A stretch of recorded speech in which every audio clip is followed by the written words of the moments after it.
Almost 100 years ago, South Korea's top hunter, Min Siwoo, was mysteriously transported to a monster-infested realm right after he and his disciples defeated the Demon King on Earth. The only way for him to return to Earth is by defeating a dragon-like monster that contains a core inside its body, a core that could help him to teleport back to his home planet. After battling for years, Siwoo finally takes down the monster, which is all thanks to his legendary healing abilities, and acquires the core for himself. As soon as he gulps the stone down, he is ready to sail back to Earth, ready to reunite with his disciples and little brother.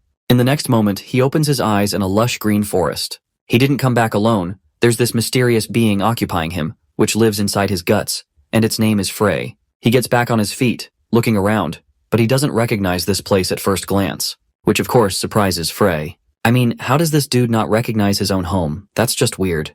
But Siwoo reminds his companion that Earth's landscapes vary depending on the location. He then focuses on the flow of mana around him, and it feels suspiciously similar to being inside a gate. Checking his own mana, he quickly realizes something frustrating. His stats have been nerfed again. It looks like dimensional travel always seems to have side effects. The first time he was sent from Earth to another world 100 years ago, his stats plummeted. And now, it seems like the same story. Right now, he only has 20% of his former power, which is beyond frustrating. Even Frey is pissed. He wants Siwoo to recover as soon as possible, otherwise he won't be able to use his awesome skills.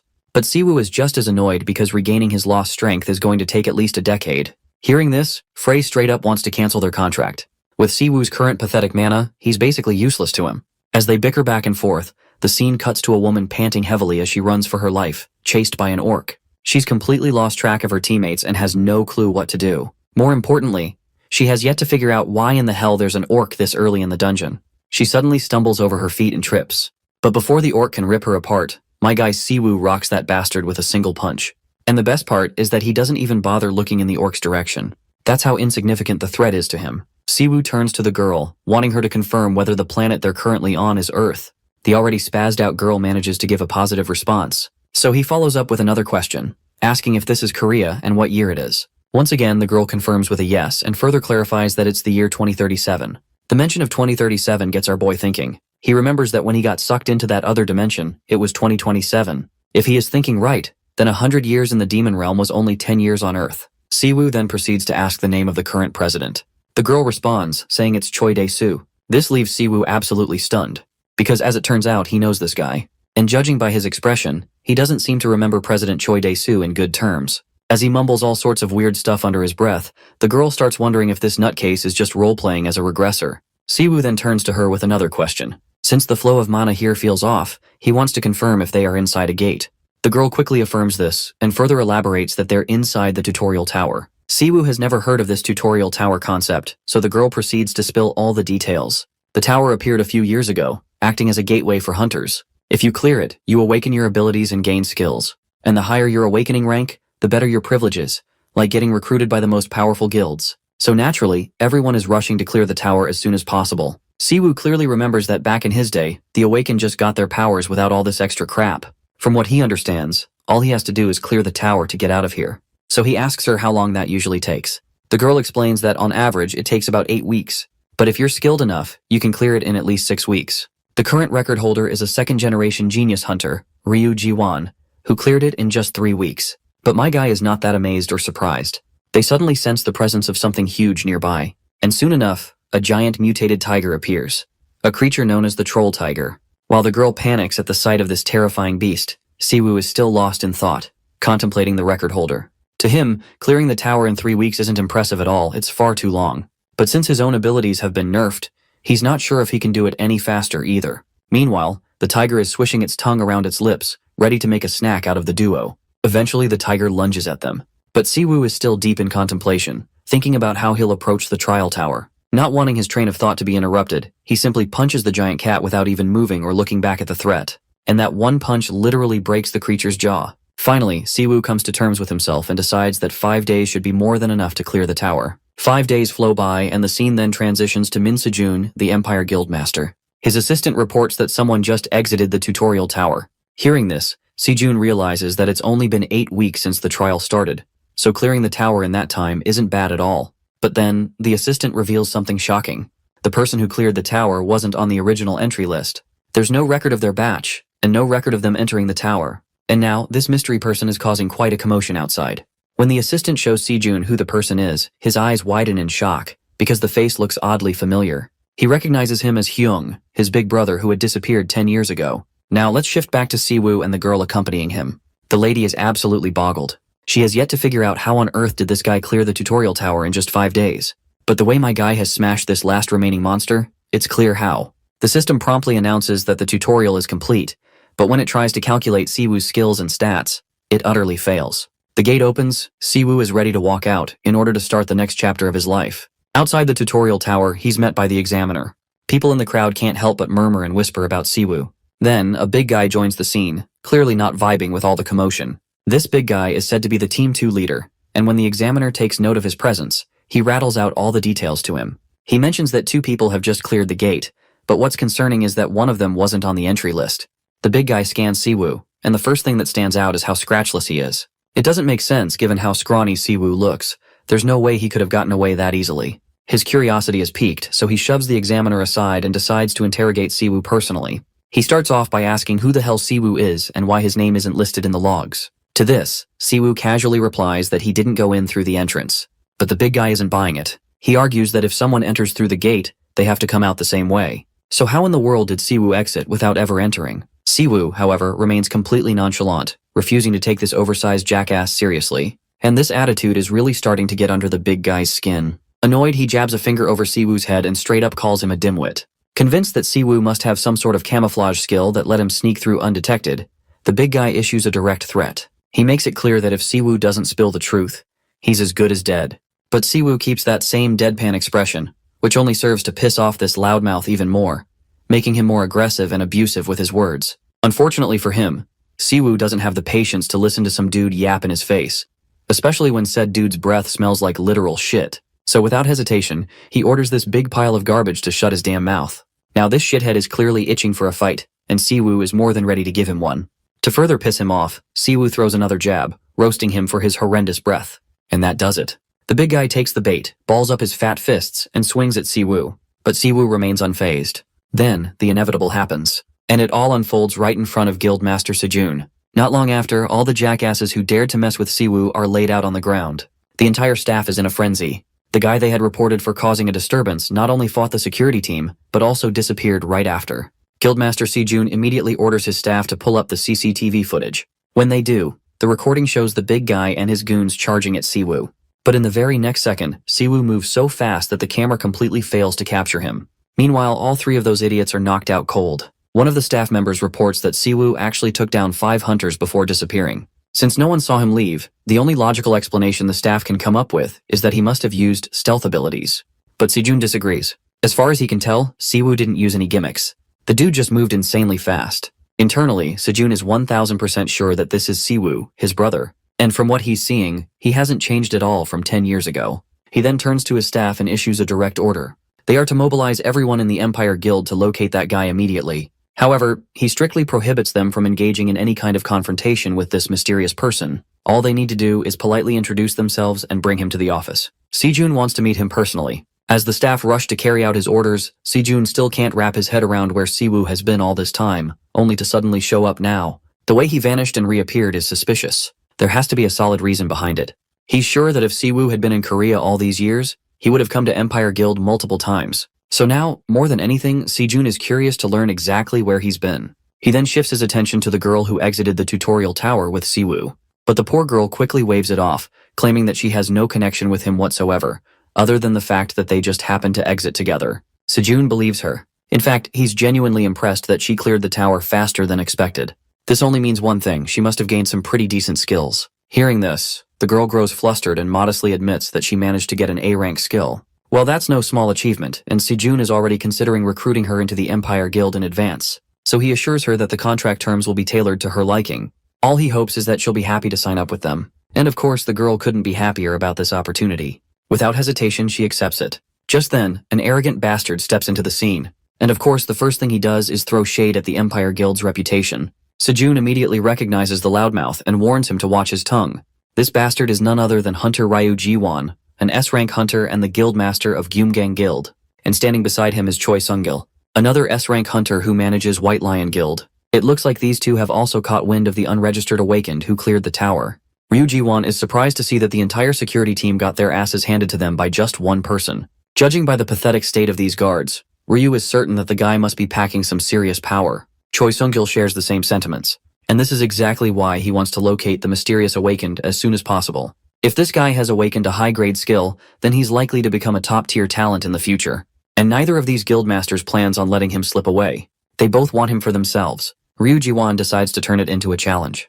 Whoever finds that mysterious awakened first gets to claim him. There are no rules about what kind of shady tactics they can use. Whoever gets to him first, keeps him. Choi Sung-gil is totally on board with this plan. Since they'll be searching for that mysterious awakened on their own, neither of them has time to waste. Without further delay, they set off to find the guy. And whoever finds him first has to inform the others. With that, Ryu Ji-won heads off, but not without throwing a jab, claiming he'll be the one to find the awakened. So there's no need for the others to even bother struggling.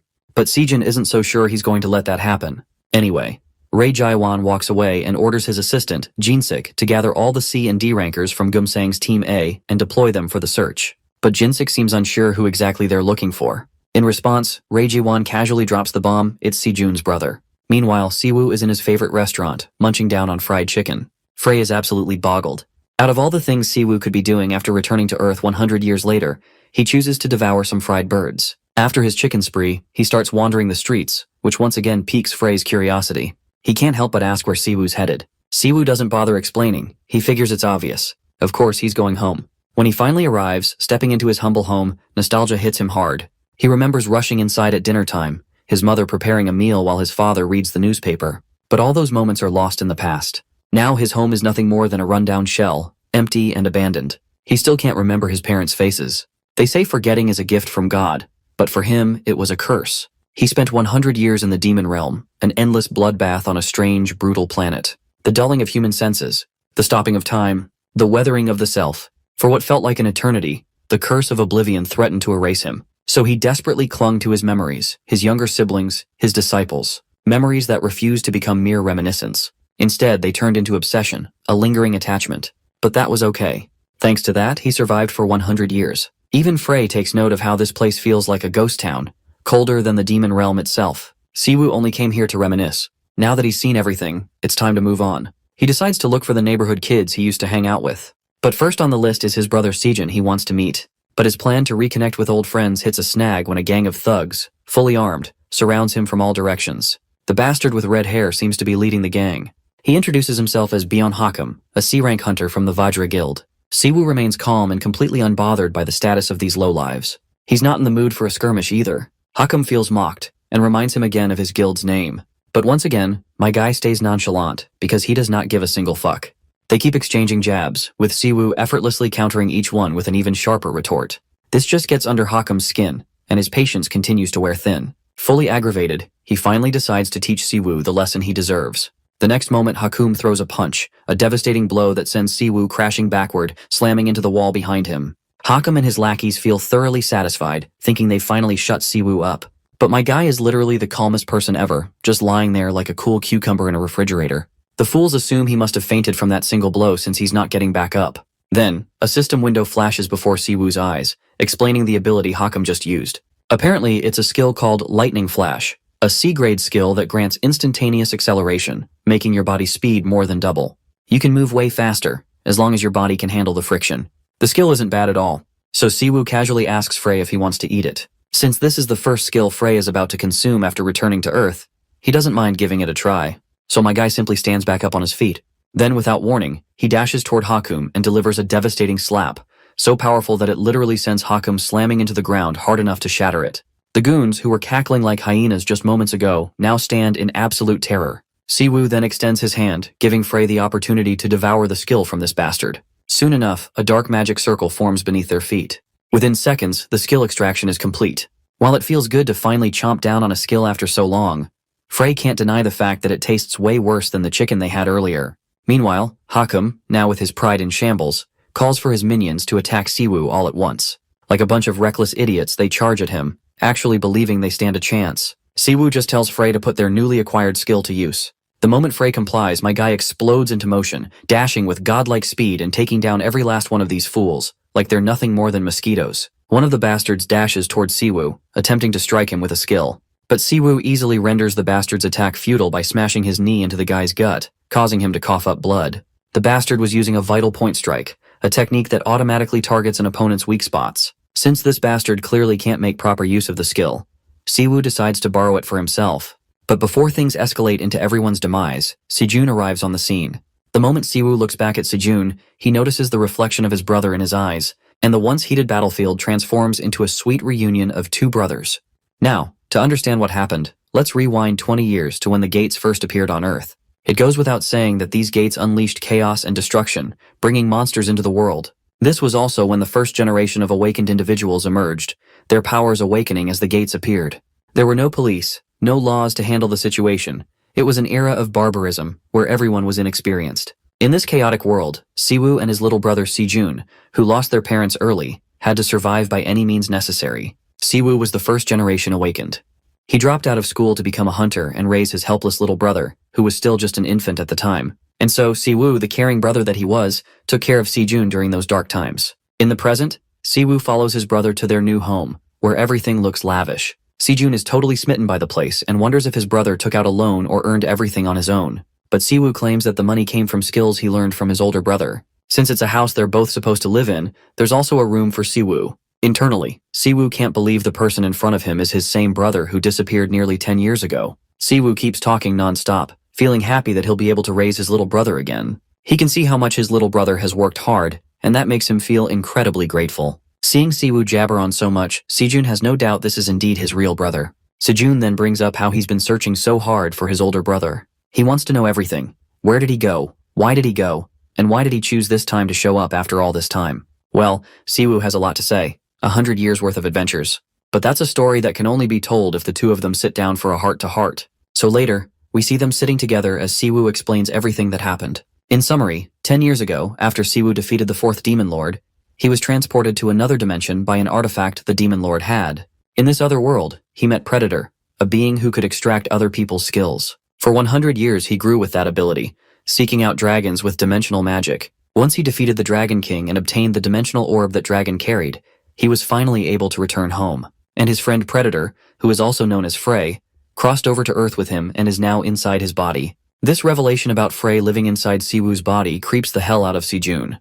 It only gets worse when Siwoo casually reveals that Frey is basically a parasite living in his gut. Siwoo admits that this whole lore dump probably sounds like absolute nonsense, but he promises his younger brother that he's not tweaking anything. Well, it goes without saying that Sejun trusts his brother. Given how much the world has drastically changed over the past 2 decades, he's not even surprised by this story, no matter how absurd it sounds. Right now, he's just glad his brother is back. Now that Siwoo has come clean about himself, he wants his little brother to do the same, fill him in on everything he missed over the past 10 years. He especially wants to know what the hell happened in this country that allowed a guy like Choi Dae-soo to become president. Since Siwoo disappeared, Choi Dae-soo blatantly took credit for the defeat of the fourth Demon King.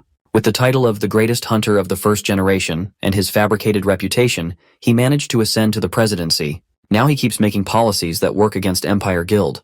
But now that Siwoo is back, Sejun is concerned about what that zesty-ass shithead might try to do to his brother. But Siwoo is not worried at all. In fact, he finds it downright laughable that someone as incompetent as Choi Dae-soo managed to fool everyone with his fake SS rank title. Speaking of Choi, Siwoo suddenly remembers the guys who attacked him at their house earlier. The leader of that gang claimed to be from the Gumgang Guild, so Siwoo wants to know if they're Choi Dae-soo's lackeys. To that, his younger brother responds with a firm no, because the guild Choi Dae-soo runs is called Infinite. There are 7 representative guilds in South Korea, collectively known as the Heptagram. The guild Sejun runs, Empire, is one of them. The others are Infinite, Vajra, White Lion, Fighting Warrior, Azure Flower, and Frozen Soul. Among them, Vajra belongs to a second-generation hunter, Ryu Ji-hwan. Just the name of this bastard is enough to set Sejun's blood boiling.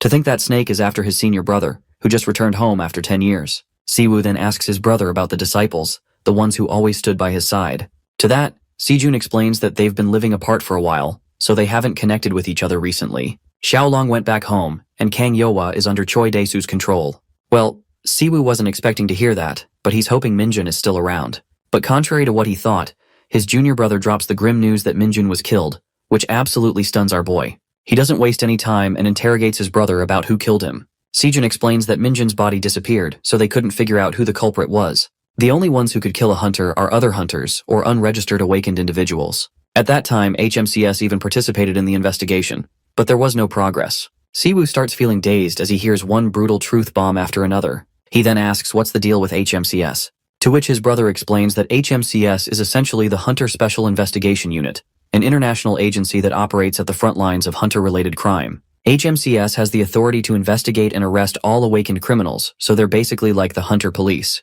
Siwoo seems quite intrigued by this new faction, so he curiously asks his brother if he has any ties to the agency. Sejun quickly catches on to what his senior brother is implying, and can tell that he wants to join HMCS. If it's an investigation you want to do, then Sejun is willing to lend his own guild's information team, as they don't have to involve themselves with HMCS. But Siwoo has other plans, beyond just gathering information. His brother once again reminds him that those guys handle cases like murder, so going there is not the best option for him right now.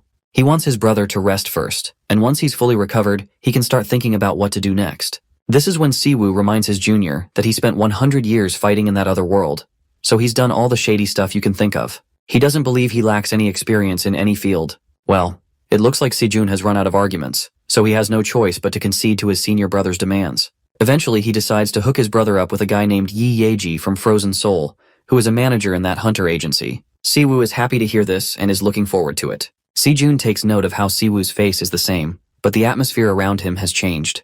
This makes Sejun curious about what could have happened in that old world to cause him to change so drastically. Meanwhile, our boy is busy digging about HMCS, and this is when he is hit by a twist. The team leader of HMCS's Gangbuk district team is Hwang Jonggu, a 1.5th generation hunter. And as it turns out, Siwoo knows this guy like the back of his hand. 2 days later, we find ourselves at the HMCS headquarters in Gangbuk district. Inside, a ponytailed man is throwing a tantrum. He seems irritated that once again, someone from higher up has sent a rookie to join his team. And since he's the team leader, it naturally annoys him to have yet another rookie under his command. This guy, as you might have already guessed, is Jonggu. He reminisces about the old days when battlefields were unpredictable, and strength was all that mattered. Back then, hunters wrote wills before heading into missions, fully aware they might not return. He also recalls how, about 10 years ago, he almost died in a raid. It happened because he was still a rookie, and the wound he suffered was fatal. Had he died, the party would have lost its biggest powerhouse. But it was a single healer with incredible abilities who saved him. And, well, we all know who that healer was. That very healer has just made his grand entrance into the office. Siwoo calls out to his old friend, addressing him by his previous name Byung-gu, and immediately questions why the hell he changed it. To jog Byung-gu's memory, he reminds him that he's the very guy with those insane healing abilities who saved his life back then. It doesn't take long for Byung-gu to recognize him, and when he does, he's absolutely floored. Seeing Hunterman Siwoo standing before him, gracing their office with his presence, is the last thing he expected. Later we see Byung-gu formally introducing Siwoo as a new recruit for the Gangbuk team. While Byung-gu is letting his staff know that they better help Siwoo with anything he needs, his sudden shift in attitude doesn't go unnoticed. One of the female staff members looks visibly disappointed. Just a moment ago, their supposedly great and strict team leader was complaining about a new recruit, and now he's acting like a total pushover. But the guy standing beside her quietly tells her to keep her mouth shut. Judging by the team leader's reaction, it's clear that this newcomer is no ordinary rookie. Byung-gu, meanwhile, turns to the female staff member Sunga, and, in his usual arrogant tone, commands her to follow him to the concrete room for a quick briefing. Seeing the ridiculous amount of protocol their team leader is giving to this guy, the other staff members begin to suspect that maybe this new recruit is a 3-star. Later, we find ourselves in the office, where, as expected, the team leader is absolutely swooning over Siwoo, frantically making coffee and doing everything possible to max out his hospitality. Let's not forget about Kim Sunga, who's here to brief our boy. She's the Gangbuk team's data manager. Siwoo finally speaks up, requesting records of all hunters who were killed over the past 20 years. He wants her to summarize the data and pass it over to him. His extravagant demand leaves Seonga stunned. 20 years worth of data is an enormous amount, and they'd have to submit a report to the Hunter Association just to get access to it. But the team leader, clearly irritated by her hesitation, tells her to just do what she's told.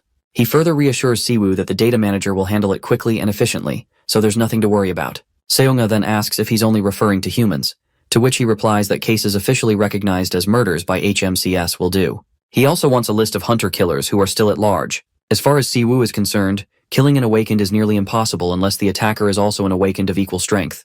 And if someone managed to kill a top-tier hunter like Minjun, the culprit is likely a professional. Even if they had already been caught or killed, if they were an awakened, there should be a record of them somewhere. For now, tracking them down takes priority. Sunga has found the information, but is not sure how she should share it. Siwoo simply tells her to just send it to his phone for now. Suddenly, someone calls out to the team leader for a private chat. The guy reports that they've received a request for support from the police. A full-blown war has broken out between gangs, and some of them are awakened. The reason the police do not want to interfere is the fact that one of the gangs involved is Cerberus.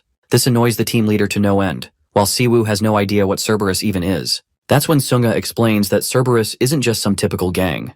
They're arms traffickers and contract killers. There are even allegations that they're involved in hunter trafficking, which makes them far too dangerous for the regular police to handle. This piques Siwoo's curiosity, especially the part about hunter trafficking, because if that's true, it might be linked to the murder of one of his disciples, whose body was never found.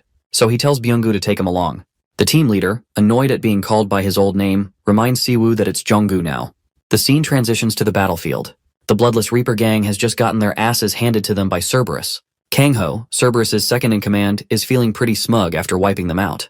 Beside him is Jikin, the third-in-command, cracking dark jokes about how easily they cut through their enemies. As these bastards revel in their victory, their moment of celebration is suddenly interrupted. A massive explosion rocks the area. The one who just blew out the building wall to make his entrance is, of course, it's our boy, casually walking into the scene. Judging by how full of himself Kangho is, who is running his mouth non-stop, Siwoo is certain this guy has killed a few hunters to be riding this high horse, which makes him absolutely thrilled. He wants this bastard to show what he's got. By the way, this shitty website seems to have left out a few panels, because judging by their conversation, we clearly missed the part where they actually fought Siwoo. And right now, they're feeling completely hopeless. Because our boy is on a whole different level. Even though he came alone, he's still making them all run for their lives. After multiple failed attempts to take him down, Kangho finally goes all out, activating his skill, Full Body Armor, a B-rank ability that enhances resistance to both magical and physical attacks. As Kangho charges forward, his lackeys follow suit, and it doesn't take long for Siwoo to take them all down.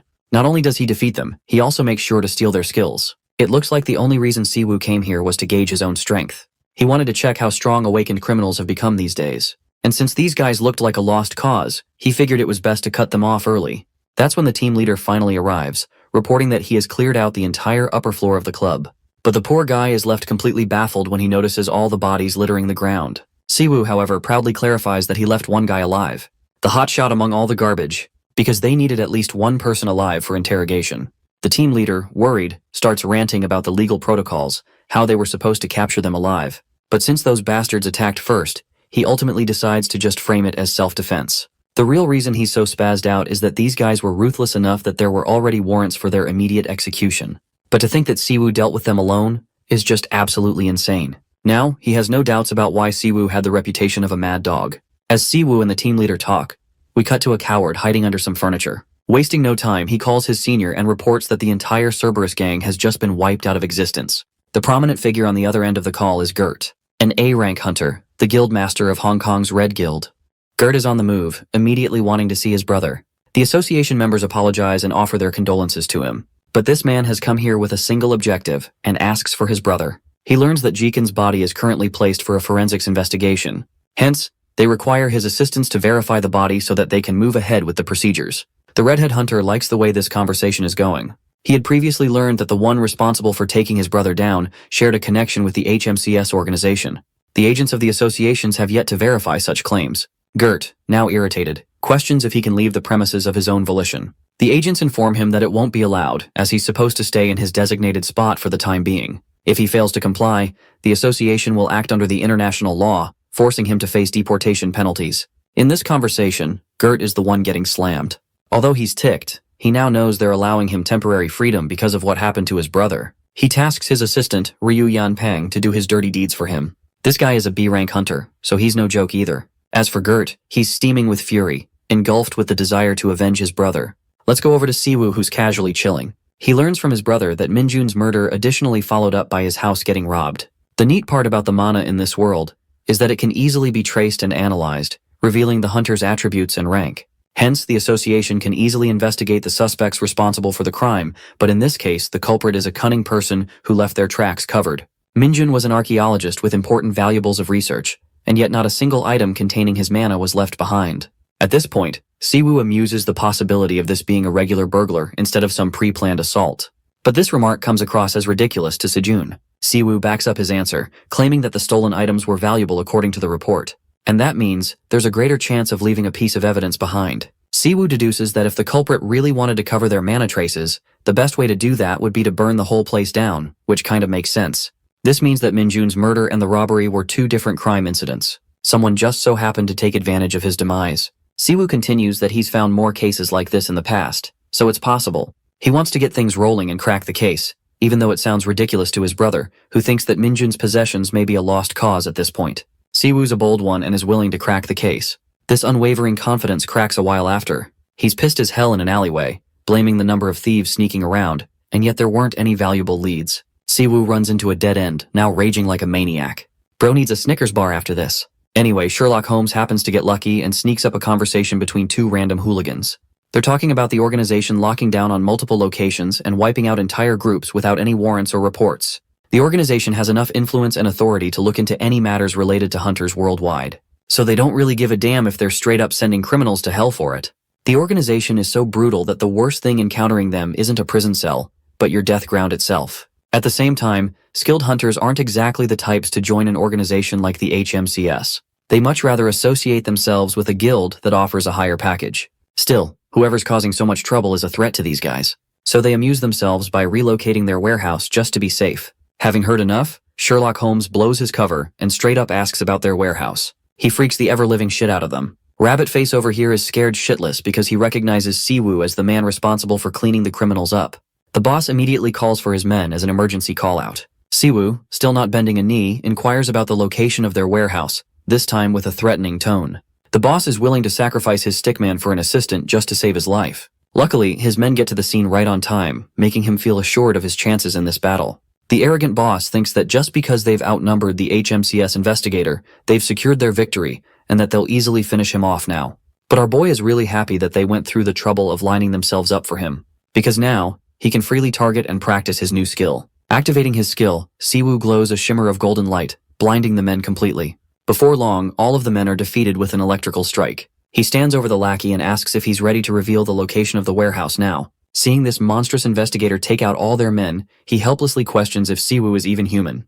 To this, our boy gleefully responds, declaring himself a lunatic. The scene ends there, with the assistants all captured. Siwoo is able to get ahead thanks to Minjun's secret research journal. It is actually well guarded by a security spell, which adds to the explanation as to why no one else can crack it. The lock requires some of the owner's original mana, and Siwoo isn't really looking for the contents of the book, but rather the mana stored inside. He decides to call Byung-gu, requesting a car and a cleanup squad to take care of the criminals he just swept. As for him, he's got somewhere to be. In the next scene, we come to learn of a neutral zone, kind of a secret market where strange abilities are exchanged. It's a skill-based market called the Black Skyfall. Here, one lady is playing her cards. I suppose she must be practicing witchcraft or some shit because she senses Siwoo's arrival. This woman is the great shaman, Mum-young, just one of the 5 chiefs of the market. Siwoo explores the sector, remarking that not much has changed from a decade ago.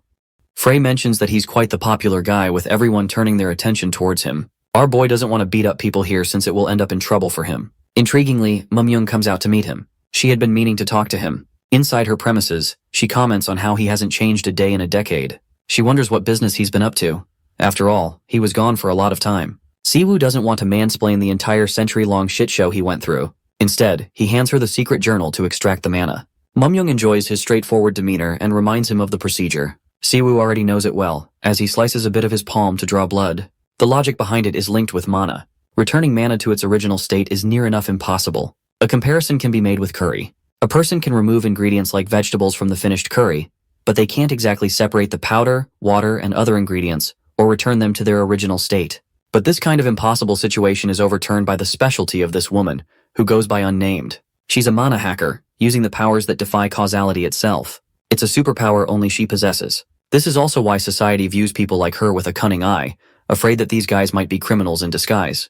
Anyway, she hacks the mana and enjoys having finished the process. Even Frey thinks she's creepy as hell. She doesn't charge him either. Siwoo is in a hurry and leaves without explaining anything to her. The baddie remarks on him as a mysterious guy, while Frey is seriously creeped out by her. Even Siwoo wonders what's causing Frey to be so upset. It was just a ritual involving a small portion of his blood as a contract. Anyway, Siwoo's next destination is the History Research Institute, where Minjun's murder took place. Arriving inside, he finds no trouble walking around because it belongs to the Empire Guild. Coming here, Siwoo's surprised because he sees lingering phantoms of the ones who are still unaccepting of Minjun's death. Siwoo is interested in checking the memories of what happened during the day of the crime. To achieve that effect, he casts Mana Remembrance, allowing him to experience the emotions of the mana wielder via a medium. This causes Siwoo to witness an avatar version of events, Unfortunately, he can't see vividly because the skill doesn't show the target's memories and only fixates on their emotions. Now Siwoo is smart enough to know that Minjin was more than a capable hunter.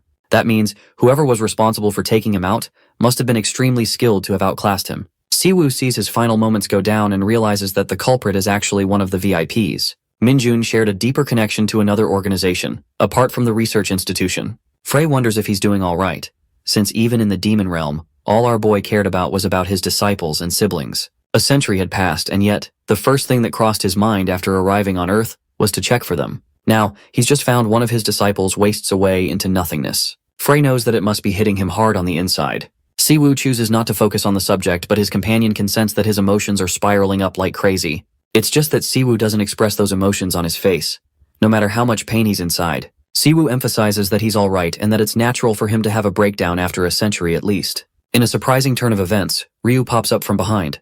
He's been seriously annoyed with how much he had to tail our boy throughout the day. Ryu orders him to come with him for a visit, but Siwoo confidently points out all 6 of his goons hiding in secret. Ryu is impressed by his observation and decides to offer him a choice between 2 options. The first possibility is that he happily complies and goes with the group without causing trouble. The second one, the hard way, is him getting cut up and dragged all the way to their leader. I bet you guys won't accept what he does next. Our boy willingly puts his hands up in the air, surrendering without causing trouble. Ryu tells his men to tie him up, but that's exactly what Siwoo was looking for. He baited one of the men and sliced them open, revealing his true intentions. Now provoked, the rest of the guys try to jump on him Jujutsu Kaisen style. But Gert finally shows his face, declaring that he'll be the one to clean up his target. Siwoo is unfazed and welcomes him to try. Gert starts off with a confirmation, checking if he's truly the man responsible for putting an end to Jiken of the Cerberus gang, his brother. To that, Siwoo calmly expresses that he didn't really regard the man's name, nor did he care to ask anyone. All he did was simply clean up a bunch of trash.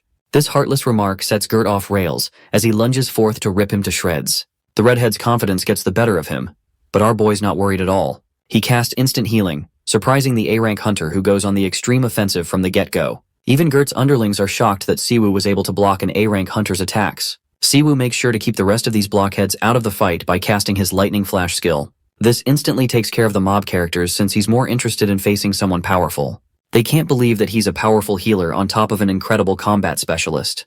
The guy was able to analyze Gert's movements to perfection and respond accordingly. The A-rank hunter has never met another hunter with this level of precision, and deems our boy a threat unlike any other.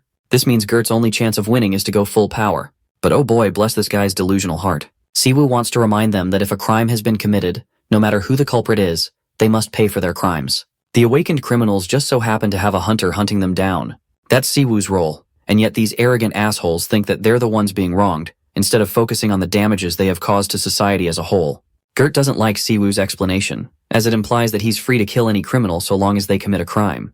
He strongly defends his fallen brother, who couldn't possibly comprehend the life they shared. Jiken ultimately became a criminal to take care of Gert while he was defenseless. It was his way of ensuring both of their survival. Gert wants to repay the investigator for taking a life carelessly without understanding the value of it. He activates his Wolf Fang skill, arguably one of the strongest weapons at his disposal. Just one look at the red mana is enough to tell Siwoo that he isn't supposed to dodge this attack. He requests Frey for the usage of another skill, even though his companion is exhausted after supplying him with so much resources today. Siwoo promises to take care of the fight on his own after the skill's usage. He casts Neutralization, a hidden class spell that not only identifies the opponent's spell level, but also returns it and cancels out the spell with a magic circle. Gert can't believe what just happened. Not even Ryu can fathom what this seemingly ordinary healer had just done. This guy had just nullified an A-rank hunter's powerful skill. It was unbelievable. At this point, they're the ones being overpowered by one man. Siwoo goes on the offensive and mocks Gert's sentimental approach by making an example of the people who suffered just as much as Jiken, and yet didn't lead a life of crime. He shoves a powerful attack against the guildmaster, sending him flying from the impact. That strike of his just now left a bruise on his arm just blocking the blow. Gert doesn't want his men to intervene. He analyzes the situation, knowing that there's no way for Siwoo to consistently cast a neutralization spell. It's inevitable for him to run out of mana, which is why he plans to force our boy into a battle of endurance. Using the same skill from before, Gert concentrates his energy into a focused point and attempts to strike him down. But Siwoo casually dodges the blow without costing any spells of his own. In response, he smartly follows up with a knee to Gert's face, before blessing him with a rainfall of punches, mocking the criminal for overextending his skill when his body can't even keep up. In a fit of rage, Gert manages to send Siwoo on the back foot. He then orders 2 of his men to restrain Siwoo while he's defenseless in the air. Ryu is a little irritated about his boss's double-mindedness. First, he didn't want them to intervene, and now he's asking for their help. Anyway, Siwoo is restrained by chains as Gert comes through to deliver one final finishing move to end his life. This time, he wants to make sure there's nothing left of the guy to heal, but this man is too chill. He just doesn't give a damn even with the odds stacked against him. Siwoo congratulates both Gert and Jaikin for leading a life of crime before using the lifesteal spell to absorb the very life essence of his target. This winds up in a gruesome experience for his opponent, whose body eats itself away over time. Even Ryu is freaking horrified to see his leader become a zombie corpse. Fun fact, this is the first skill that our boy awakened. It's the real deal, and he makes it very clear to them that he was never an ordinary healer. This spell involves manipulation of the life force itself, enabling one to use life spirit sorcery. With him down, he turns to Ryu, who is flailing like a fish in the pond.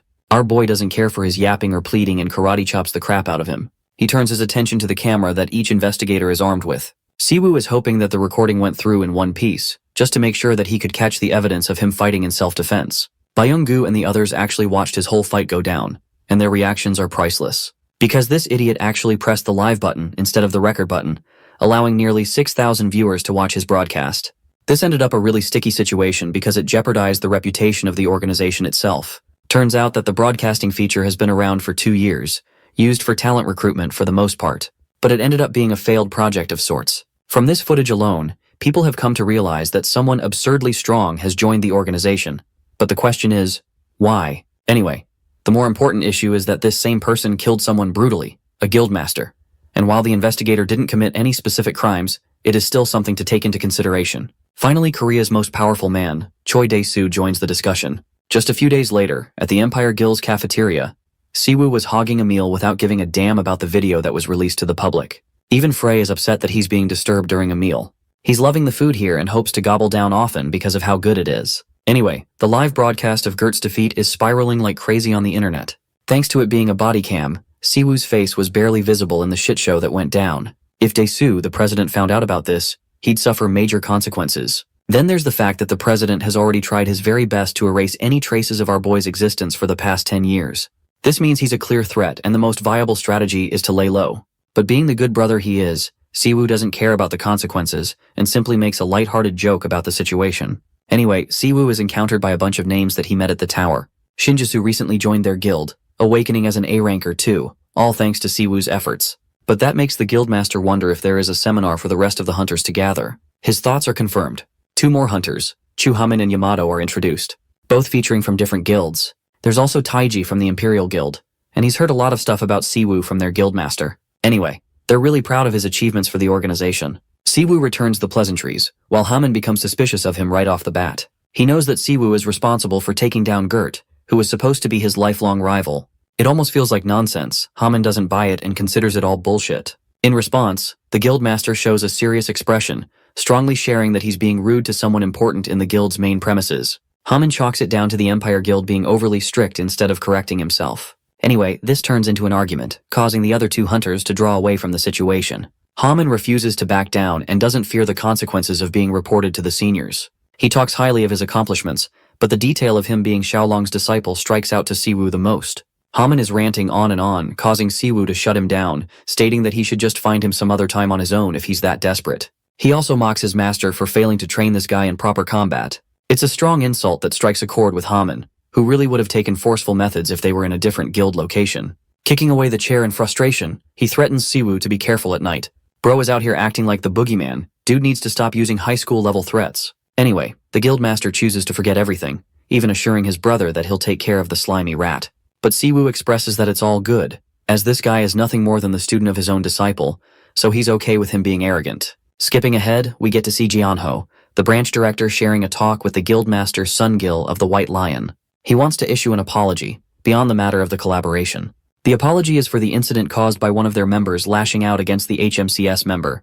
However, the branch director merely refuses such an apology, claiming that someone like him, the leader of a guild, shouldn't apologize for such a behavior. In fact, the branch director has easily figured this guy out, pointing out his intentions of scouting instead of apologizing. Unfortunately, Jianho is unrelenting and refuses to let any guild get their hands on our boy. The guildmaster realizes that he's been figured out, but he finds it strange for someone like Siwoo to offer support in a prison as his current mission. These types of requests are usually handled by larger guilds instead of the organization. Then again, the branch director is optimistic about the future to come and believes they will experience a shift in progress. Sungjil concurs and argues that he would be alright with Hunter Chu Haman, the troublemaker, apologizing to Siwoo on his own. To that, the branch director is fine with it. He thinks it's a personal matter that needs to be addressed by both parties. That marks the end of their meeting. Leaving the building, Sungjil finds himself in a contemplative thought. He doesn't want to just give up on someone of such high talents like that. So he tells his secretary to hit up Haman for a trip, and to also tell him to behave. The secretary asks about the location of their meeting. Sungjil declares Incheon to be the destination. Fast forwarding ahead, everyone now knows that the HMCS organization volunteered for the support request. The only problem being, they have yet to arrive. The chief doesn't get why they're being so annoying, and seems to be fed up with criminals beefing against each other. The current report involves Sherry Volk, a dangerous individual who they underestimated after he got arrested. But slowly after that, he went crazy and lost his senses. Despite mana suppression activated, this guy managed to easily beat the crap out of 5 guys. He maintains a high profile for being a unique criminal, and many agencies have gone through hell just to try and catch him. That man, Sherry Volk, sits in his cell, having received a new instruction. He learns that the organization is already making its move, so if he wants to get out of the cell for good, he's gonna need to cause some trouble inside the prison. As for our protagonist, he's just arrived at the Incheon Awaken prison to fulfill his mission. Haman, on the other hand, is having a temper tantrum after discovering the situation stirred up in the prison. He's seriously annoyed that his guildmaster is obsessed with recruiting and sent him on a stupid mission. Locating a car nearby, Haman rushes to catch up to him the best he can. He's fed up with the mission and wants to ask for overtime pay, just for the inconvenience his guild leader has caused him. Meanwhile, in the transport vehicle, we get to see Siwoo chilling next to the main target. Sherry tries to play provocatively with him and questions if this kid is seriously the new warden. Siwoo bluntly denies such claims. Sherry mocks him for being a special guild member who is overly confident in his skills. The hilarious part is, Siwoo turns to him and goes, "I don't even know who you are," like he's Thanos or something. Sherry is underwhelmed and almost feels offended that this guy's unaware of the situation at hand, or why he's being transported in the first place. Siwoo humiliates him, asking if they decided to transport him because he yaps all the time and never shuts up. At this point, the criminal is at his limit, and explains his lore like he's some evil Sigma male. He's proud of having beaten down 5 criminals, as if to intimidate the guy sitting next to him. Sherry's a little shell-shocked that the guilds managed to send one normal-looking punk after a powerful awakened criminal known for being dangerous and unpredictable. But our boy is just chill-maxing and sips on his coffee, while Sherry tells him that he's utterly fucked. Exactly then, the transport vehicle blows up and gets sent flying. Sherry angrily kicks the door open for having nearly killed him. The old man calculated that he wouldn't just die from a ploy like that, and pokes fun at him for being leashed. That aside, they're curious if he managed to deal with the officer next to him. Sherry confidently claims that he destroyed his temple, which means Siwoo's as good as dead after sipping his last cup of coffee. Sherry's annoyed because his cuffs are taking a while to unlock, but it's only because they're reinforced with mana. Luckily, they managed to break him free. The kid thinks he's grossly exaggerating. Their conversation comes to a full stop as one voice penetrates the scene, demanding them to stay still. This is Haman, and he's surprised they managed to pull off a big move like that. Seeing Siwoo bite the dust at the hands of these low-life criminals, Haman is now even more certain that he was right, that he isn't special, and that his guildmaster is wrong. Nevertheless, he isn't in the mood to let these criminals go. He questions their methods and goals, when suddenly the girl recognizes him as the A-rank hunter Haman from the White Lion Guild. She's surprised to discover they were followed. The old man confirms that no one else is nearby, which means Haman's ready to rumble on his own. He gets into position, once again questioning Sherry's identity. The maniacal criminal claims that there is no use in introduction since he's going to annihilate the hunter anyway. Then he casts the Beowulf skill, taking over a beastly transformation.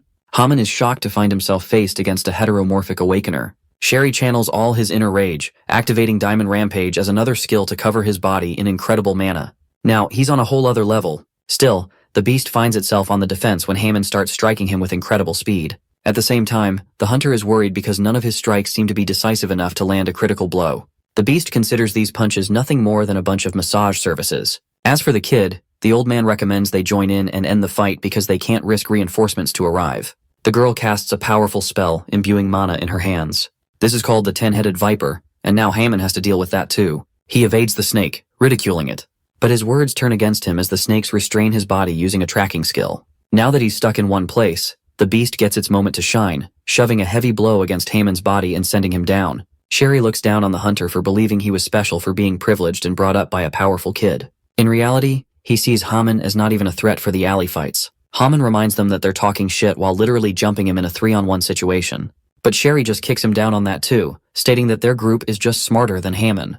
Anyway, the old man recommends they don't waste any more precious time, urging the beast to prepare his final attack. He looks down on Haman, questioning if he's got any last words for himself. Haman fully realizes that he's totally outclassed and may be facing his demise. That is until one man defies the situation and saves him with his arrival. He's a little annoyed that Haman decided to forfeit the fight just like that. Siwoo is disappointed in his disciples' teachings. Siwoo is struggling more with the mechanics of his body cam instead of worrying about a 3-on-1 fight. The beast can't believe that Siwoo survived, not after he confirmed smashing the human's skull before exiting the vehicle.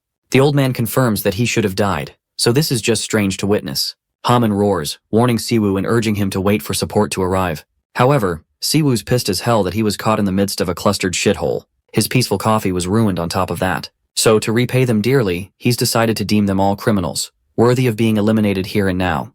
Min Siwoo, known as the Mad Dog and our Demon Lord Slayer, makes it clear to the three buffoons that their game is over. He directs his words at Chu Haman from the White Lion Guild, referring to him as Xiaolong's disciple, while emphasizing that Asura is not merely a skill designed for striking. As our hero gathers his power, the heteromorphic hunter, Grey Wolf of Bestia, lunges at him. However, before the werewolf can land a blow, he is pierced by the Asura skill. Chu Haman, watching closely, struggles to believe his eyes as he recognizes it as the very same skill that his master uses. Siwoo knocks the wolf aside and immediately follows up, mocking him by remarking that draining all the blood is necessary for tender meat. The old buffoon retaliates with a thunderwall strike, only to be startled as their opponent effortlessly evades the attack. Our hero acknowledges the old man's ability to double cast using some cursed tool, remarking that at least his life hasn't been entirely wasted. Meanwhile, his predator, which he calls a parasite, finds the skill unfamiliar and curiously wonders if it can be eaten. Siwoo explains that the skill functions much like an expensive one-time use scroll, requiring mana to be channeled into it for activation. Chu Haman, unable to hold back his curiosity, questions our hero about his identity and how he possesses knowledge of his master's skill. Before he can press further, the old man begins chanting dark spells, catching him off guard with a gravity spell and attempting to use him as bargaining leverage. Siwoo, immediately recognizing the old geezer's ploy, scoffs at the attempt, ridiculing him for stooping to mere threats. The old geezer reiterates his demand, insisting that if Siwoo wants Haman to stay alive, he should walk away. He goes on to add that our hero was merely dragged into this situation, and that things can proceed smoothly if he simply leaves without causing trouble. Min Siwoo casually swirls a finger in his ear, dismissing the old man's words by pointing out that he wouldn't be here if he hadn't deliberately accepted such a filthy mission. He further remarks that Haman should have no trouble handling a basic gravity spell like this, even if it doesn't seem that way at the moment. The old geezer questions our hero, pointing out the apparent contradiction and asking whether he and Haman are truly on the same side. Siwoo responds by making it clear that the only ones siding here are them. He then exposes what he already knows, revealing that the old man is a hunter-killer working under the command of a powerful group. This revelation catches the old man off guard, leaving him stunned by how much Siwoo already knows. Without missing a beat, Siwoo continues laying out more facts about him before finally demanding to know who he is working for. The old man makes another attempt to threaten our hero, remarking that even with the knowledge of them being hunter-killers, Siwoo still chose to be here. Fixing him with a deathly stare, Siwoo simply repeats his question. As our hero closes the distance, the old man hastily draws a cursed tool and unleashes a shockwave spell, only to be caught off guard when it is effortlessly nullified. Confused, he wonders if Siwoo used some kind of lightning-based spell to overload the tool. Without hesitation, he jumps backward, trying to widen the gap between them. Predator remarks that the meal now looks even more appetizing. Suddenly, Siwoo's hand begins to glow, revealing that his form has been restored by 40%. Growing even stronger, he taunts the old man, telling him to stop wasting time since, at his age, he can't afford to squander the few days he has left. The old geezer refuses to comply. While acknowledging that Siwoo has uncovered his identity as a hunter-killer, he makes it clear that the organization he serves will remain a mystery. He explains that everyone working for them is bound by an oath of silence. The moment he breaks it and reveals their secrets, he will instantly become a target for immediate execution, ensuring his death either way. Meanwhile, Haman rises to his feet, recovering from the effects of the gravity spell, just as the werewolf regains his senses and coughs up black blood. Without hesitation, our hero briskly moves toward the old man, asking if he is afraid of dying. As he speaks, he begins casting a spell, 3 magic circles appearing around him. Growing anxious, the old man turns to the Grey Wolf of Bestia, urgently demanding that he do something to stop Siwoo. The werewolf snaps at the old geezer, telling him to shut up, before engulfing himself in a purple aura and charging toward our hero, this time vowing to tear him apart. However, before he can cover much distance, he is intercepted by Haman, who remarks that their numbers are finally even. The two exchange heated words, but their argument is abruptly cut short as our hero unleashes his Thousand Winds spell, blasting both the werewolf and the old geezer away. Without wasting a moment, Siwoo dashes toward the old man, seizing him by the neck with an iron grip and demanding to know if he truly understands what death feels like. Tightening his grip around the old geezer's throat, Siwoo demands to know how many times he must drag him to the brink of death before getting an answer. Watching from the side, Haman finds it absurd that our hero keeps pushing these buffoons to the verge of death, only to heal them afterward. The thought crosses his mind that if he were in their position, he would rather die than endure such a fate. He even wonders how it's possible for someone to wield a healing spell so powerful. Siwoo repeats his question, and this time, the wolf pleads with the old man to give in and just answer. Finally giving into the pressure, the old geezer speaks, revealing that they work for Bestia. As he takes a closer look at our hero, realization dawns on him. Siwoo is none other than one of the 3 legendary figures who vanished long ago, the infamous mad dog, Min Siwoo. Siwoo casually sits down, remarking that since they've finally decided to use their mouths, he'll need more information. Pulling out an image of the serpent-eyed, fang-toothed man responsible for Minjun's death, he demands to know the identity of the killer. As the scene shifts, glimpses of the assassination organization known as Bestia come into view. It was an elite group specializing in hunting down targets, operating under the command of a figure known as Crow. Over time, the organization expanded, growing in power and securing a significant influence in this world. The old geezer, having been among the first generation of hunters, once received an invitation from them and saw no reason to hesitate before quickly accepting their offer. For those recruited by the organization, secrecy was the highest priority. Even back then, when the old geezer was already aging, he was required to take the oath of silence. By signing it, he surrendered control over his own life and death to the assassination organization. As the scene shifts back, the old man reflects on his 15 years with Bestia, recalling how he had always believed he would never betray them. If the situation ever demanded it, he had resolved to bite off his tongue and die rather than break his oath. But after experiencing the agony of death over and over again, his resolve finally shattered, forcing him to finally give in and speak.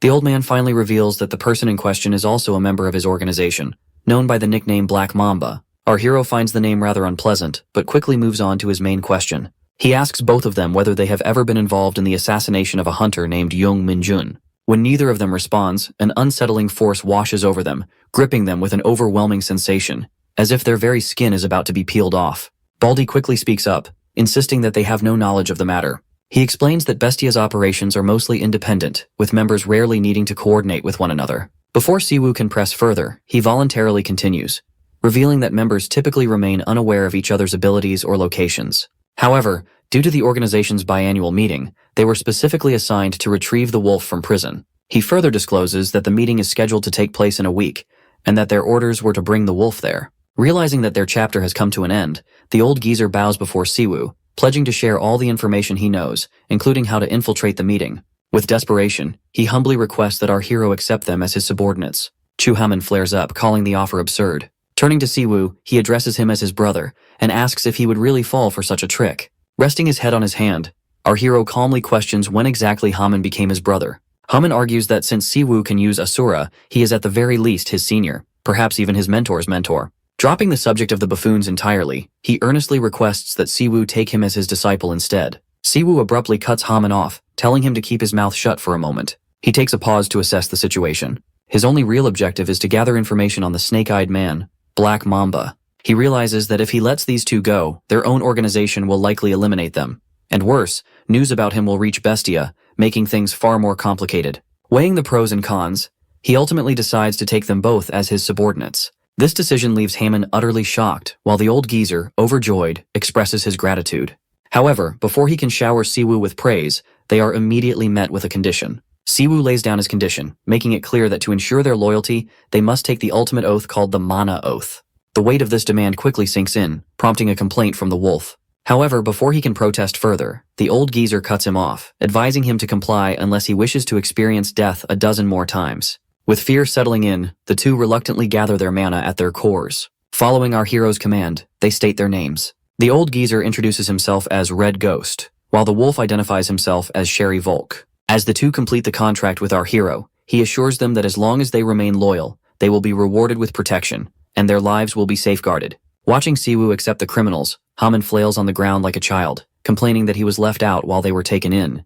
Pouting, he threatens that if he has not made Siwoo's disciple, he will report everything to the association. Siwoo fixes him with a bloody stare before casually telling him he was just teasing. With that, he makes the scroll used for the oath disappear and finally grants Haman's request, accepting him as his disciple. Letting out a sigh of relief, he considers that having extra hands will be useful. This group should be enough to create the kind of scene he has in mind, though he realizes he might need one more person, someone he intends to use to clean up the mess that will follow. Back at the Hunter's police station, a fat, chubby officer is seen scolding the team leader of HMCS, Jong-gu, demanding an explanation for how Sherry Volk managed to escape.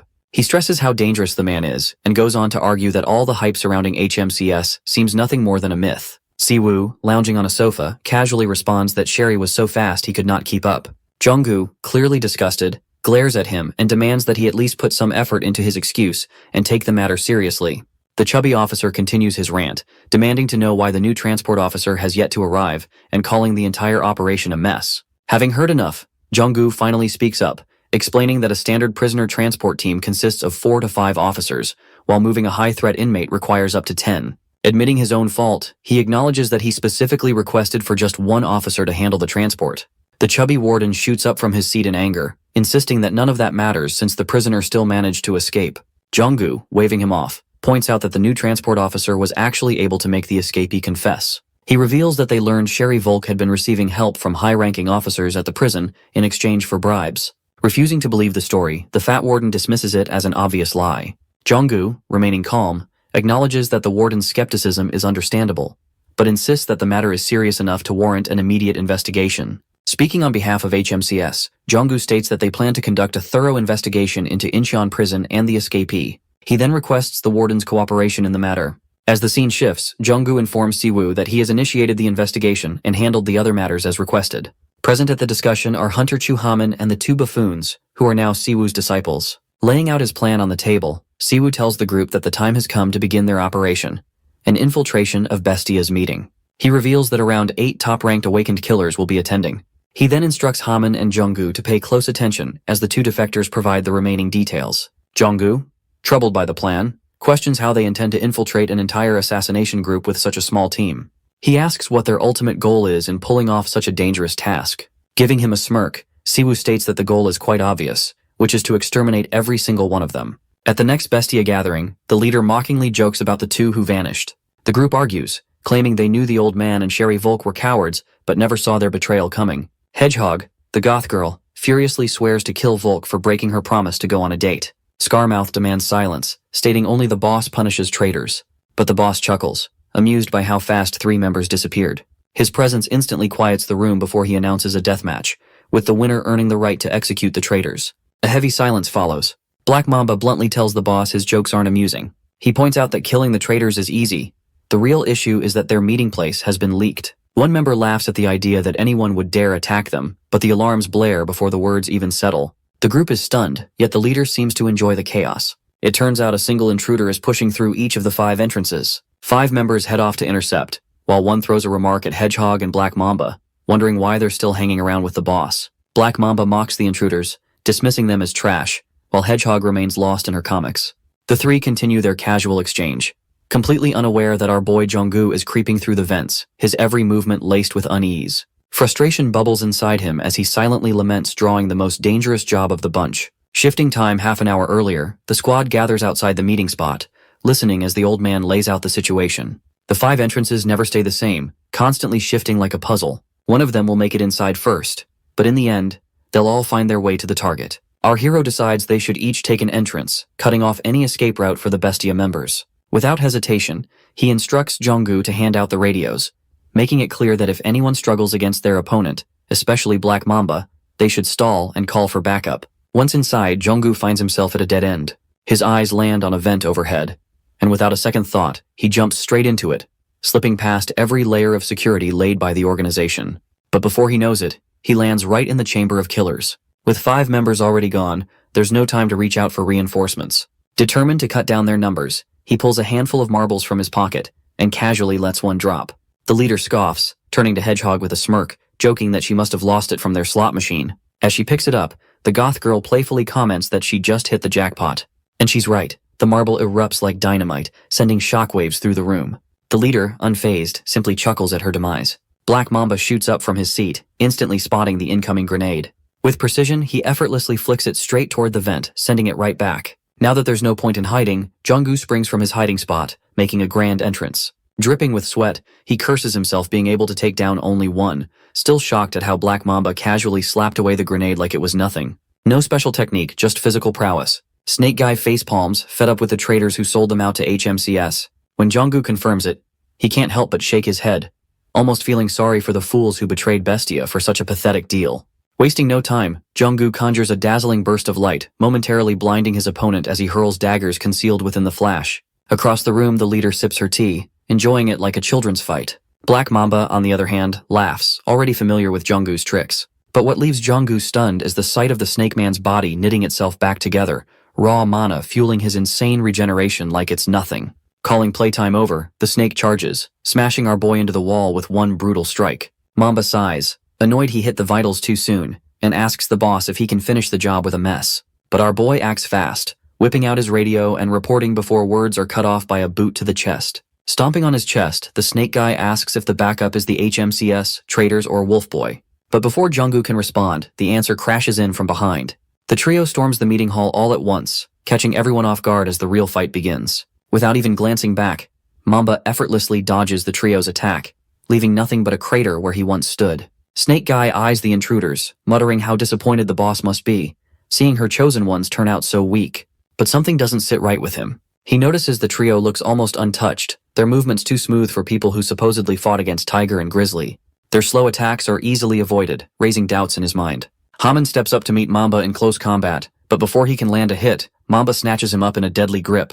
Tossing him away, he grins while asking what a white lion hunter is doing with the HMCS. Watching the trio struggle, Snake Man grows even more suspicious.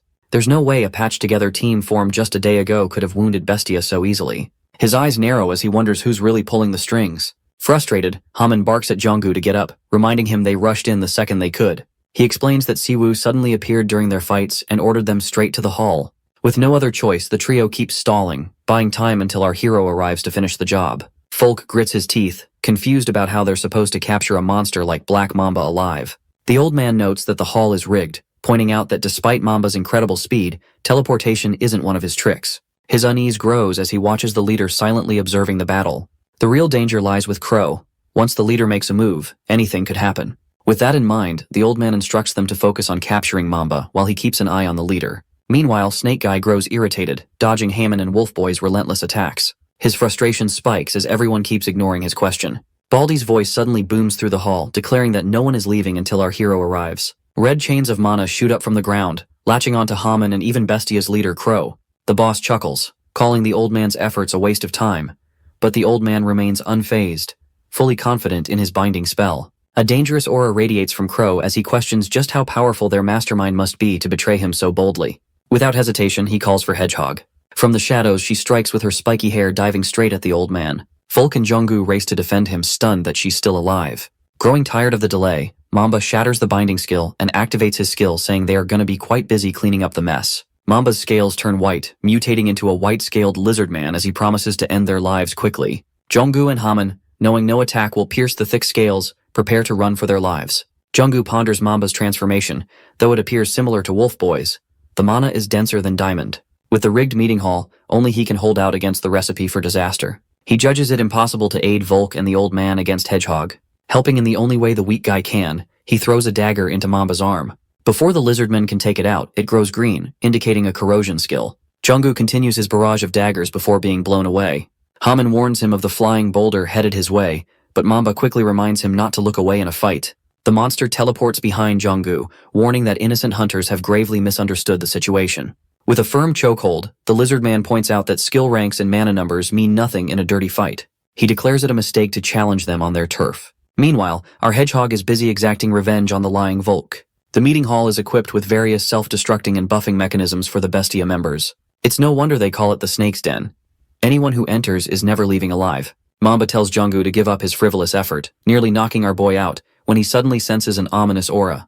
Crow immediately leaps backward as our hero flies by his buddy Junggu and slams the ugly lizard into the den's wall. Our Demon Lord Slayer grins like a demon, having finally found Minjun's killer. Meanwhile, Hedgehog has already taken down the wolf guy and now shifts her attention to Siwoo, curiosity sparking as she seeks to uncover his identity. However, before she can take any action, a magic circle suddenly activates, striking her down in an instant. Observing the unexpected turn of events, Crow, the leader of the group, finds herself intrigued, wondering how Siwoo managed to dismantle and repurpose every magic circle embedded within the space. Unseen and unheard by anyone but Siwoo, Predator Frey takes the opportunity to boast, claiming that such a feat was only achievable due to his power. Crow observes the scene with amusement, remarking on how effortlessly Siwoo has reduced a billion-costing facility to nothing more than scrap. Meanwhile, Black Mamba recovers from his injury and swiftly casts a spell, only for Siwoo to evade it by leaping backward.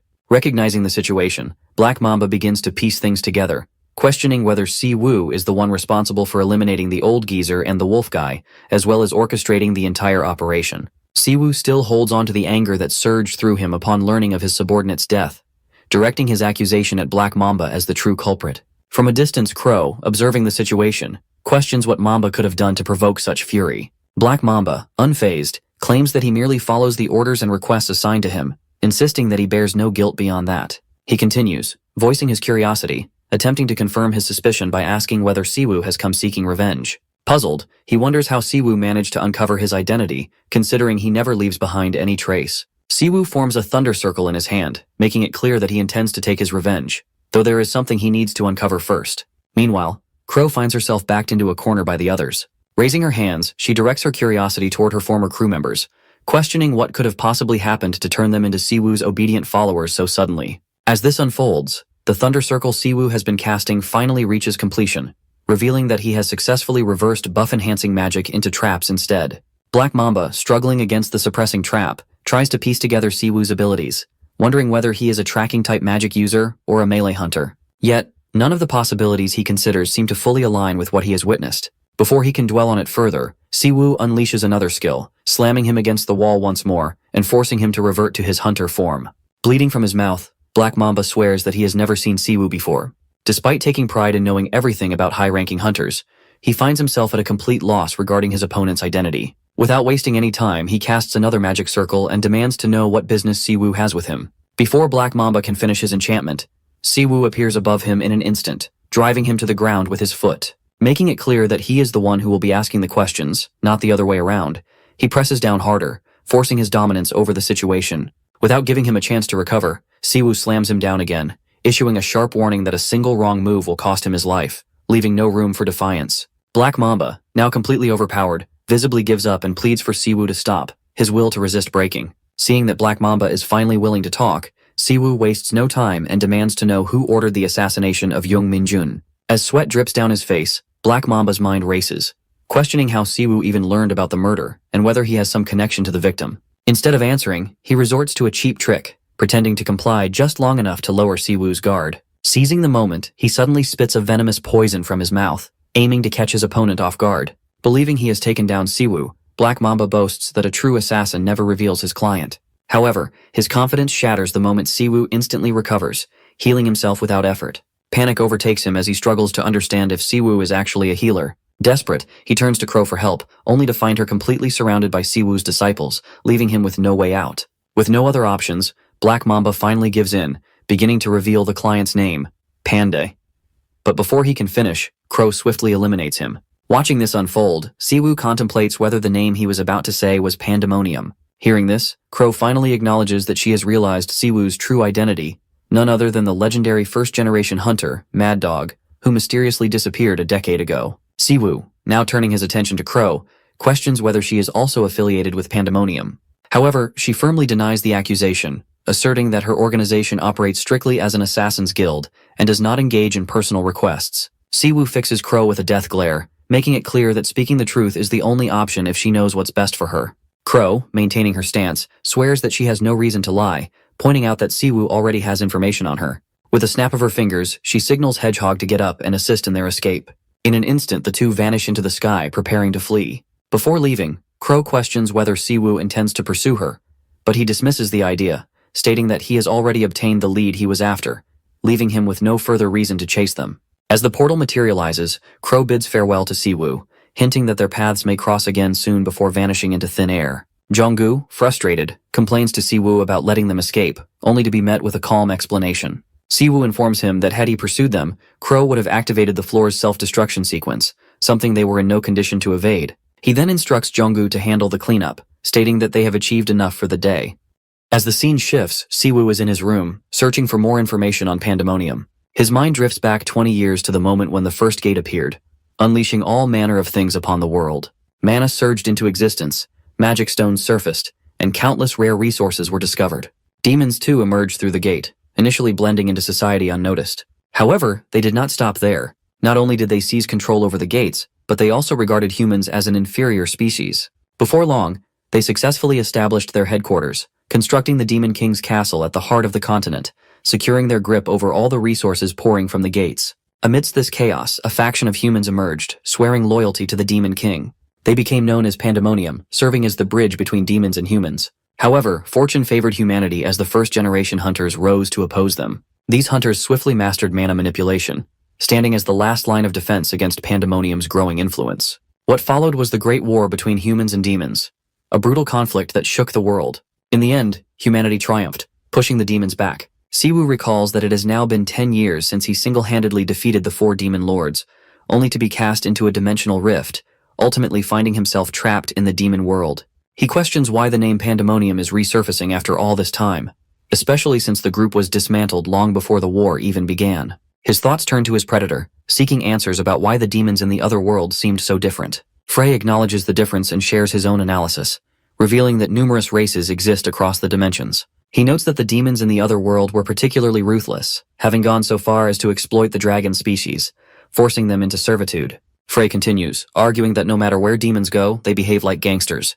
Before becoming a part of our hero, he had no memories, only a lingering sense that something had been stolen from him by the demons. Having spent over 100 years at Siwoo's side, analyzing demons, he is now certain that they were the ones who tampered with his memory. Siwoo places a hand on his head, reflecting that instead of solely focusing on killing them, he should have paid more attention to uncovering their true nature. Siwoo notices that the mana patterns of demons differ from those of humans, and compared to 10 years ago, they have become far more adept at blending in. Frey suggests that simply eliminating them would solve everything, but Siwoo admits that he wishes it were that simple. Just then, his younger brother enters, questioning why he suddenly asked him to rent an office, suspecting that he might have gotten himself into trouble. Siwoo, remaining casual, responds that it's nothing major.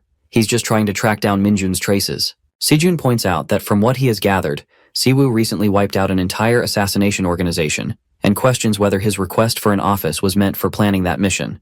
Taking a seat on the sofa, Sejun scolds him, reminding him that he has repeatedly urged him to keep a low profile, warning that it wouldn't be ideal if the president found out. Siwoo, letting out a sigh, reassures his brother not to worry, explaining that Junggu has already erased all records of his involvement. Siwoo also mentions that he is planning to visit President Choi Dae-soo soon. However, his brother finds this decision unwise. Frustrated by Siwoo's actions, Guildmaster Sejun argues that he has yet to regain his full mana strength. While he won't force him to stop, he insists that he shouldn't rush into things. He expresses concern that Siwoo might end up in trouble again, reminding him that the world has changed significantly over the past 10 years. Siwoo appears before his brother, scratching his head like a monkey, telling him not to overwork his little brain. Sejun lets it go, reminding Siwoo to keep his promise and stay safe, as he can't afford to lose him again. Changing the subject, he asks if Siwoo remembers Hunter Shin Jisu, mentioning that her awakening skill turned out to be quite impressive. He suggests that his brother should look into her. Siwoo, however, shifts the topic, saying that he's hungry and inviting Sejun to join him for dinner. Frey chimes in as well, complaining that he's starving since Siwoo's mana isn't enough to satisfy him. In response, Siwoo mockingly blames his predator for his own hunger. As Sejun leaves, he calls Junggu, complaining about why he revealed everything to his brother. However, the big guy scolds him instead, reminding him of the chaos it caused trying to cover up his actions in front of HMCS. Every media outlet and agency is swarming the organization with interviews after the takedown of the assassins. He further informs Siwoo that, thanks to keeping his name out of it, the branch manager is now closely monitoring them. Siwoo argues that it's a good thing since it means he's getting results, but Junggu, clearly frustrated, complains that the real issue is figuring out how to justify the fact that he single-handedly took down such high-ranked A+ hunters. Our hero counters that Junggu should have involved the White Lion Guild since Haman was present, but Junggu still insists that Siwoo stepping forward would help ease the burden on them. Siwoo then hangs up, dismissing the matter by saying his meal is waiting. Heading to the kitchen, he settles onto the sofa, murmuring to himself about how much he enjoys his job. Turning his head back, he casually asks his brother if there's any recent news regarding the demons. Sejun explains that ever since Siwoo eliminated the 4 demon lords, the demons had no choice but to propose a peace treaty and establish an institute in the polar continent to study the mana that emerged on Earth. He adds that some nations have even begun collaborating with them on this research, and it has become rare to see demons outside the polar continent. Over time, people have largely dismissed the chaos they once caused, reducing it to nothing more than an urban legend. Frey finds it rather absurd and questions when demons ever became peace-loving beings. Siwoo then shifts the conversation to Crow, mentioning that while her mana pattern closely resembled that of a demon, there was something off about it. This leads him to suspect that she might be a demon-human hybrid. Given that demons first appeared on Earth 20 years ago, he is convinced that such a possibility exists. What initially began as a mission to avenge Minjun's death has now transformed into something far more complex, leaving him with the feeling that this pursuit might continue for a long time. Back at Siwoo's place, he begins training his two new subordinates to control their mana by helping them discover their mana core. Confused, Hamin questions how this could be useful when skills only awaken in high adrenaline battles. Annoyed, Siwoo smacks Wolfboy, reminding him that they were the ones who asked for training in the first place. He sighs at their naive belief that simply blasting out mana like a gym workout is the best way to use it. The simple-minded Volk, on the other hand, argues that there's no need for control if they can just take down their enemies in a single hit. Siwoo points out that the easy tutorial tower has spoiled them, making them overly reliant on brute force. He explains that sensing one's mana core requires precise control, something his new disciples clearly lack. Using an analogy, he describes how every person has an internal space where mana gathers, often referred to as the dantian or core. Each individual awakens with a unique trait, releasing mana in a way that manifests as skills. The more refined their control over the power flowing from their core, the stronger their abilities become. That's why training is essential, not just to expand their mana reserves but also to enhance the effectiveness of their skills. Siwoo, acting like an old man, mocks the three for only using their power for around 20 years. He tells them to stop complaining and just follow his instructions if they truly want to get stronger. As if that isn't enough, he warns them about the grueling training the Bestia traders will undergo until they've properly atoned for their crimes. Suddenly, a visibly distressed Jonggu arrives, demanding to know why Siwoo didn't answer his phone. The Mad Dog casually responds that he doesn't pick up calls 24/7. Ignoring the remark, Jonggu stresses that he needs to meet the branch director at HQ immediately. At the HMCS office, Siwoo eyes Jonggu suspiciously, asking if he snitched on him to his superiors. Jonggu adamantly denies it, but before he can say more, they're approached by two of his sassy colleagues. The Gangnam team leader and his lackey start teasing Jonggu about his sudden rise to fame. Seeing Changwon back from his vacation, Jonggu clicks his tongue and tells him to quit slacking off and actually do his job instead of bothering his coworkers. Ignoring the bickering, the Gangnam team leader turns his attention to Siwoo, but our hero couldn't be less interested. Instead, he casually picks his ear, completely unfazed. Jonggu steps in, sighing that jet lag must be making the Gangnam turd spout nonsense. Changwon's aide fires back with a nerdy comeback, and Changwon starts rambling about how everyone is just jealous that his team is making waves internationally, while the Gangbuk team is stuck dealing with petty thugs. Siwoo, busy scrolling through his phone, barely acknowledges the conversation, until the nerd pointedly reminds him to show some respect and introduce himself to his seniors. Without missing a beat, our hero flips him off and tells him to clear the precious space his leader is hogging with those fake, roided-up muscles. To top it off, he glances at the aide's glasses and smirks, asking if Four Eyes is blind even with his edgy frames. The nerd twitches in anger and immediately requests permission to discipline the newbie. But Jonggu, ever the voice of reason, sighs and asks if Four Eyes has any emotional intelligence at all. Changwon, not one to let things slide, scoffs and asks if Jonggu is deaf since he clearly didn't hear Siwoo trash-talking his seniors. Loyal as ever, Jonggu blatantly denies it, while our hero grins and quips that maybe the orc has too much fat clogging his ears. That's the last straw. With his rage overflowing, Changwon cracks his knuckles and declares in front of the entire office that it's time to teach these punks a lesson and show everyone who's really in charge. Just then, the boss shows up. Branch Director Jianho materializes out of nowhere, jump-scaring the living daylights out of the Gangnam team. Completely ignoring them, he turns to our duo with a warm smile, greeting them and apologizing for the delay caused by the dimwits. Without wasting time, Jianho personally escorts his esteemed guests away, even going as far as asking what kind of tea they prefer. Fuming, Changwon tries to complain, but before he can even get a word out, the boss cuts him off with a casual reminder of his utter failure in the Japan mission. That shuts the Gangnam turds up instantly. Burning with jealousy, the two are left speechless, their minds racing as they try to figure out just what kind of insane connections this rookie must have. Inside the director's office, Jonggu remains on edge while Siwoo, unfazed, gets straight to the point about the reason behind his summons. Amused by his blunt approach, the director responds with a laugh, shifting the conversation toward the Incheon prison escort. He points out that, following the success of the Bestia raid, responsibility for the escort case has now fallen under their branch's jurisdiction. With a broad smile, he wastes no time in addressing the real matter at hand, directly questioning what exactly transpired with the escaped prisoner. His skepticism is evident, making it clear that he finds it hard to believe someone capable of taking down the infamous Gert would genuinely lose to a mere wolf boy. Observing Siwoo's reluctance to provide an answer, he promptly instructs Jonggu to step out, ensuring their discussion remains private. The director reiterates that he considers himself a reasonable man. While Jonggu has an impressive track record, the reality remains that he lacks the capability to single-handedly raid and dismantle an assassin's guild like Bestia. Drawing from his experience, he pieces together that the escaped prisoner likely provided them with a lead to the organization. He points out that officially reporting this information would be advantageous for everyone involved. However, simply disregarding a wanted hunter isn't an option, especially not just because a rookie insists on it. Realizing that his line of questioning is leading nowhere, the director shifts tactics, revealing that he has invited a mutual acquaintance, one who is quite eager to have a conversation with Siwoo. His curiosity finally piqued. Siwoo turns his head to face none other than one of his fellow first-generation legendary hunters, the Guildmaster of Fighting Warrior, Du Kangho. At Kangho's residence, the two enjoy a peaceful conversation over a cup of tea, just like the good old times. Uncle Kangho recalls how shocked he was when he first heard the news of our hero's death. Curious, Predator asks who the suspicious old guy acting so familiar with him is.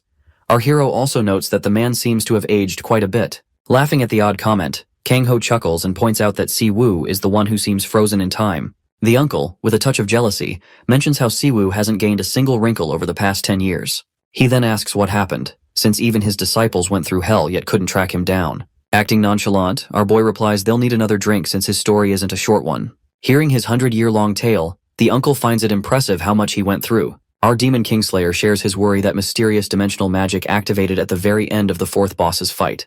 Clearing up the confusion, Kangho reveals that the fourth Demon King is still alive, leaving Siwoo stunned. My guy slams the table, seething with rage that the humans signed the peace treaty despite knowing this. Kangho does his best to calm him, explaining that only the remnants of the Demon Lord's forces remain. After the Demon Slayer ended his reign, the demons on Earth claimed they were merely following orders from their leader in the war against humans. Siwoo grits his teeth, realizing they had used him as a scapegoat. But Kangho calls it a necessary evil, given that human resources had been stretched thin since the first gate appeared. When the demons offered the peace fire, they even promised to share their knowledge on how to seal the gates. It was an irrefutable offer. So the humans exchanged the Demon King's remnants and a lab in the Arctic, where they could safely open a gate. For the people who were unaware of magic in the gates, it was undoubtedly the best choice for progress. As a result, top rankers like Choi Dae-soo from every country took the deal. Since then, the demons have stayed under the radar. He mentions that the first-gen hunters were initially very suspicious, but after Siwoo's disappearance, they scattered. Once everything calmed down, the interest in demons had waned. Kangho has had his doubts about the demons ever since, but what's even more intriguing is the disappearance of the mad dog. After Siwoo vanished, Choi Dae-soo went to great lengths to erase all traces of him, leaving no one beyond the second-gen hunters even aware of our Demon Slayer. What's even stranger is that the uncle couldn't recognize him today, despite having fought alongside him multiple times. Hearing how unnatural the memory loss is, our hero suggests that maybe Dae-soo had the demon's help. Kangho agrees, commenting that Siwoo has long been a pain in both parties' sides. Our hero then wonders aloud what the demons would have to gain from helping such a prideful jerk like Dae-soo erase his existence. Kangho reminds him that the demons have become harder to challenge since they've even helped humans improve with mana. Siwoo counters, pointing out that these are the same trash who started a war because they believed humans were an inferior race. With that, Kangho suggests that Siwoo meets with his disciples next to get a clearer picture. The problem is that his disciples have scattered across the world. But the uncle responds that although kids are like that, Yohwa is still in Korea. She's now an S rank and the leader of the Azure Flower Guild. Still, Uncle Kangho is disturbed to share that the same redhead who always clung to him like glue now works under Dae-soo. Our hero brushes it off, saying everyone has their reasons. After sharing a good laugh over the pricey yet nasty-tasting liquor, the uncle mentions his little brother. Siwoo replies that his little bro loves the old man, and thanks the samurai uncle for raising Sejun like his own son. Just then, a spy snaps a photo of the two from outside and sends it to his guildmaster. He confirms that he's caught the HMCS privately meeting with the great Kangho. The guildmaster, Yohwa, thanks him and confirms that Siwoo is alive, just as she had expected. Her suspicions had grown after seeing the Empire Guild's unusually chaotic movements. Breathing a sigh of relief, the lady goes weak in the knees, bursting into tears at the sight of the master she had terribly missed. After she started working under Dae-soo, Sejun lost trust in her, but the lady never stopped searching, even when everyone else had given up. Yohwa stares at the master, who hasn't changed a bit, and prepares to meet him immediately. Yet her hope comes crashing down when she hears someone call her name. Dae-soo asks why she's in such a rush. The redhead lady replies that it's nothing special, trying to steady her trembling arm. The creepy man grips her shoulder, pointing out that the cold-hearted woman who wasn't fazed by her mother's death can't possibly be so moved over something trivial. He guesses that he's heard of a certain infamous Min Siwoo's return, and her frozen expression gives it away. The eye-patch uncle sighs, watching her rush off to her master like a loyal pet. Patting her head, he clicks his tongue, muttering that she hasn't matured at all. He makes it clear he doesn't plan on letting her go easily, even if she's his last blood relative. She slaps his hand away, reminding him that she never pledged loyalty to him in the first place, and he knows it. He admits that he only let her linger around his guild because she grew into a powerful hunter. Yowa is furious hearing him refer to her as a mere tool. The redhead snaps at her supposed uncle, who abandoned her when she needed him most. Only Siwoo had been there to save her from despair. Daesu shatters her confidence by reminding her that she's a criminal. Given how our hero has been viciously hunting down criminals, once he finds out about her past, her so-called happy reunion won't be as pleasant as she hopes. The creepy uncle advises her not to forget her dirty roots and urges her to wake up from her delusion.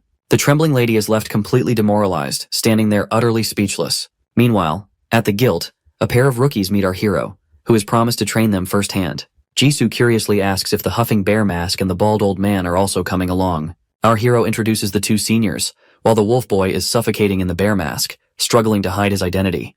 The juniors are immediately intimidated by the old man's menacing presence, yet the baldy casually remarks that he'll be relying on the energetic young ones. He offers her words of encouragement to Jisoo as though she's his own granddaughter. Siwoo reminds the troublemaker wolf boy that he's still on probation, warning him not to bully the juniors unless he wants to experience death again. With that, the team sets off toward the F-rank gate owned by the Empire Guild. Jisoo admits she's feeling quite nervous, so our hero tells her to think of the giant portal as just another door. The other recruit, equally hesitant, mentions a rumor that sometimes the gates swallow hunters if they close while the hunters are still inside.